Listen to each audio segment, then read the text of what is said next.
Anime protagonists can be boiled down to a few distinct archetypes. There's the competitive, food-obsessed, fighting shonen go-getters, your Gokus, Naruto, Luffys.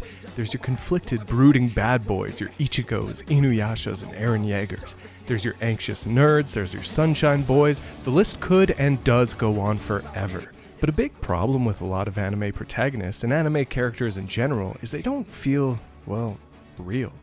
Admittedly, why would you be holding 2D anime drawings to the standard of real-life human beings? I'm not sure, but a lot of anime protagonists are decidedly less about being a person and more about being a set of genre-appropriate stereotypes. At its best, this gives a lot of anime a sort of ubiquitous familiarity. You've seen one Vegeta-type character, you've seen them all.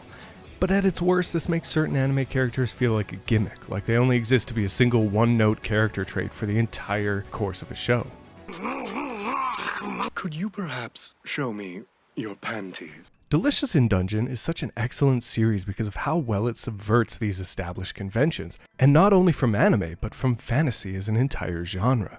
And you don't have to look much further than the main character of the show and the subject of this video essay, Laios Toden.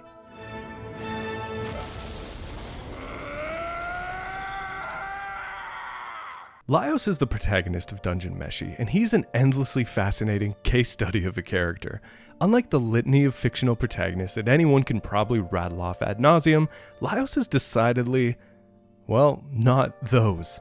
Instead of being smooth and charismatic and always saying the right thing, he says the wrong things pretty much constantly. Monsters are yummy. They're the best. He has a one-track mind to the point of hyperfixation on the only thing he's interested in. His friends and party members think he's a little bit odd. He comes up with plans that are flashes of brilliance sandwiched in between two slices of what the fuck is this guy doing? In the circle of a typical hero's journey, this dude isn't walking clockwise, he's drawing abstract star shapes. And, as of the latter half of Season 1, Laios is also the Chosen One, the being of prophecy meant to save the dungeon by slaying the Mad Mage and rule the Golden Country as its new king. We have the in-universe confirmation that Laios is fated to be the most powerful person in this entire series. Monsters are yummy. They're the best.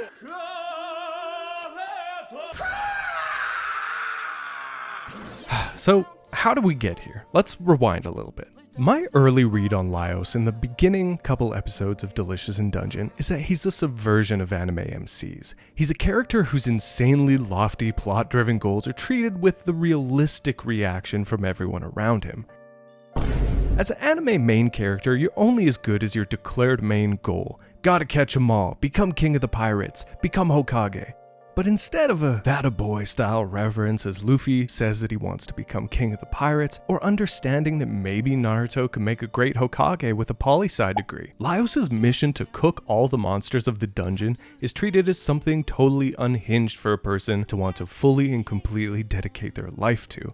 And that's kind of because it is. Instead of characters looking at Laios' goals with support and admiration, they mainly ask themselves, what the heck is wrong with this guy? In the beginning, I saw this as a playful nod to shonen MC goals in general, flipping the script on our hero wanting to do something world-changingly important to something with incredibly low stakes to the rest of the world, something personal and borderline even selfish to want to subject the rest of their party to. It's an exploration on what if anime goals were actually kind of fucking dumb, and the characters of this world are rightfully baffled by someone pursuing them with the unyielding optimism of an anime main character. You see, Laios has a real one-track mind when it comes to cooking monsters, in a way that if you're looking up Delicious in Dungeon video essays on YouTube right now, you can probably relate to a lot. Laios is the patron saint of hyperfixation, a real one-of-us type character in the age of algorithms and niche interests, and infinite little dopamine rushes every time you see your favorite things on the feed. Laios looks at being the chosen one of prophecy with all the same enthusiasm as you might have being promoted at work without a pay raise. The dungeon becoming more and more perilous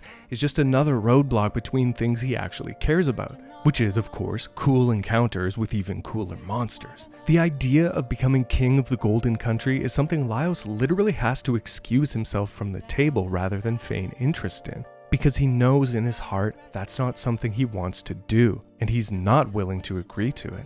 Laios is intensely relatable as a character because all of us have those passions, those things that make coming home from a day of work or school so rewarding, those weird niches that we all just turn into little yappers about as soon as someone brings them up. Laios is the weekend hobbyist in us all, caught in 4K, ranting maybe a little too intensely to an audience who had no idea what Warhammer 40k was until now, or what guitar pedals you use to get your tone sounding like that, or explaining your custom PC build in excruciating technical detail to all your friends who have iPads. Laios is knowing the difference between Game of Thrones books and the TV show, learning wave dashing, starting a YouTube channel deep diving into lore about children's television shows. It's this deep-rooted humanity, this passion for things that you care about, that makes Laios so compelling as a character. Laios has been, maybe rightfully so, heavily codified as being on the spectrum, and adding everything we've covered up until now, it's not hard to see why. But the fascination and even redemption with Laios as a character is how his mannerisms are never handled in a way that seems mean-spirited or undignifying, or like the show itself is punching down on him, or anyone who relates to him. And as it turns out, Ryo Kokui actually has some experience in writing these type of characters. Before Delicious in Dungeon, Kui had a short story anthology called Terrarium in a Drawer, which featured the short manga called Perfect Communication. In Perfect Communication, a young man interacts with a girl he seemingly has a crush on, and sees the whole interaction play out as a series of fighting game inputs in his head. No matter what he wants to say, he just can't seem to say the right thing, almost as if he's messing up and hitting wrong buttons in a video game. And it's not too much of a reach to say that this struggle with communication and reading the room and saying the right things is very similar to what would go on to become major elements of Laios' character. One of the reasons I say Dungeon Meshi never feels like it's punching down on Laios is because he pretty much always means well and it's presented that way. Like I said in one of my live reaction videos, Laios is a golden retriever fetching a ball. You can't get mad at him for fetching the ball. It's also very obvious that he cares about his friends intensely in ways that just aren't immediately apparent. For every time Laios seems frustratingly obtuse or uncaring, it's usually quickly revealed that he's simply working things out in his own way, that he was always trying to come up with a plan to help his friends, even if it's not immediately evident. Maybe the biggest example of this is the Griffin Soup episode, where Laios initially comes off so cold and dismissive to Senshi's trauma that it actually made me do a double take in my first watch. Senshi seems so defeated at the lowest point we've ever seen him in the series, and Laios' flat statement that what they ate certainly wasn't Griffin hits like a Mack truck. But Laios was actually 2 steps ahead of everyone. It was never Griffin. But that doesn't mean it was human either. Laios had already determined it was Hippogriff, transformed from walking through a magic mushroom circle. He's not being cold to Senshi or to any of his friends through these interactions. He's thinking things through logically and providing a solution that no one else in the party would be able to come up with on their own. Laios solves many of Delicious in Dungeon's encounters, not through brute force or combat skills, not to say that he isn't a capable fighter, but you know what I mean. Laios solves fights in Dungeon Meshi like puzzles. What does he know about these monsters? How can he use that to his advantage? What are their natural instincts? How do they interact with their prey or their habitat? It's distinctly Laios' hyper-specific knowledge that comes in clutch for so many of the fights of Dungeon Meshi, which really does play into the male fantasy of having your own esoteric knowledge come in handy someday. It won't, by the way. He's actually low-key maybe one of the more intelligent characters in the entire series, and while I've been reading the manga here on YouTube, live streamed every Thursday, plug, TM, it's even more apparent that most of the plans that the party makes to solve any of these chapter-by-chapter problems, it's usually Laios who's coming up with the ideas in the first place. Laios' intelligence is something that's kind of understated in this series. He's just so hilariously unconcerned with applying it to anything beyond his field of interest. As he's been learning magic from Marcel, it's become apparent that he has a great aptitude for it, and he potentially missed out on being a powerful magic user just because he couldn't be bothered to study for more than 5 minutes with Fallon. And yet, when it comes time to do a pitch-perfect dog impression, he, well, check the footage. A dog? It's the way that Laios applies himself wholeheartedly into his own interests rather than the plot of the story that makes him so interesting as a character. In a lesser series, the main character would learn of being the king of the Golden Country and decide right then and there that that is their destiny, that they want to become the strongest person in the world and would be working towards that goal. Laios would hear about that from Yod and immediately start training, trying to become a more capable warrior, trying to learn magic, trying to do everything in his power to hit that number one spot, that most powerful person in this fictive universe spot. But Laios, the actual Laios, just does not even care whatsoever. At least up until this point. Maybe he does later on in the series, but that's for another video. One of the moments in Dungeon Meshi that is subtly kind of heartbreaking is Laios' confrontation with Shuro. Shuro admits that he always found Laios' vibe off-putting and lamented that his social awkwardness made things weird, especially when he was trying to play it cool in front of Fallon.